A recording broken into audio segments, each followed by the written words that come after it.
Welcome to crypto market pulse. आपके साथ मैं हूं अयाज, क्रिप्टो मार्केट से आज की बड़ी खबरों के साथ। चलिए देखते हैं आज के टॉप हेडलाइंस। बिटकॉइन $74,000 की रेंज में, आज यूएस फेड के डिसीजन पर सबकी नजर। यूएस क्रिप्टो फर्म्स को मिल सकता है बड़ा रिलीफ, नए टोकन्स लिस्ट करना होगा आसान। ब्लॉकचेन बेस्ड स्टॉक ट्रेडिंग शुरू करने की तैयारी में US stock exchange. Robert Kiyosaki का बोल्ड क्लेम, $7,50,000 तक जा सकता है बिटकॉइन। बिटकॉइन $76,000 तक की सॉलिड रैली के बाद थोड़ा कूल ऑफ होकर $74,000 की रेंज में आ गया। पिछले 24 घंटों में बीटीसी में $95 मिलियन की लिक्विडेशंस हुई है, लेकिन इंस्टीट्यूशनल बाइंग जारी है। मंडे को बिटकॉइन एटीएस में करीब $200 मिलियन का इन्फ्लो रिकॉर्ड हुआ। वैसे आज मार्केट रेंज बाउंड रह सकता है क्योंकि सबकी नजर आज आने वाले यूएस के फरवरी पीपीआई डेटा और फेडरल रिजर्व के रेट डिसीजन पर होगी। अगर जेरोम पावेल का टोन हॉकिश रहा तो बिटकॉइन पर डाउनसाइड प्रेशर आ सकता है, वरना $76,000 की तरफ दोबारा मूव पॉसिबल है। यूएस में एसईसी ने क्रिप्टो मार्केट को कंप्लायंस में एक बड़ा रिलीफ दिया है। अभी नए क्रिप्टो टोकन्स को मार्केट में लिस्ट करने के लिए कंपनीज को बहुत चेकिंग और वेरिफिकेशन करना पड़ता है।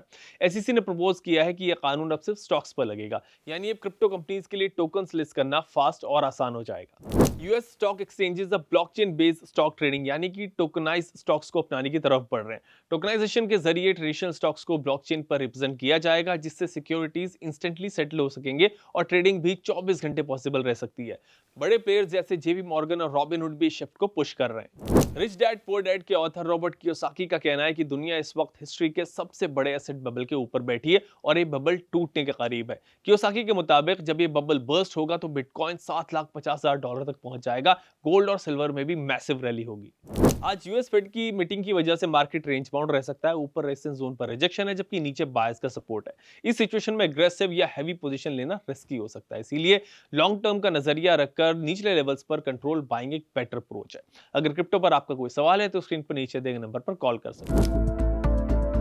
सीबीडीसी जैसा कि नाम से ही हमें पता चलता है, यह एक करेंसी है और केवल डिजिटल फॉर्म में है। तो करेंसी जैसे हमारा आईएनआर है, जो हम नोट क्वाइन के रूप में यूज करते हैं या बैंक अकाउंट में यूज करते हैं, फंक्शन के मामले में सीबीडीसी बिल्कुल सेम तरीके से काम करता है।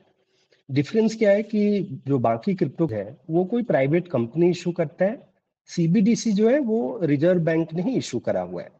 तो सीबीडीसी को हमें इस तरीके से समझना चाहिए कि जो पैसे का सिस्टम है, जो करेंसी का सिस्टम है, उसमें गवर्नमेंट एक सुधार करके एक नए रूप का, नए टेक्नोलॉजी को यूज करके एक नया करेंसी इशू करना चाहता है, जो केवल फॉर्म में डिफरेंट है। टेक्नोलॉजी के मामले में इसमें ब्लॉकचेन टेक्नोलॉजी यूज हुआ है।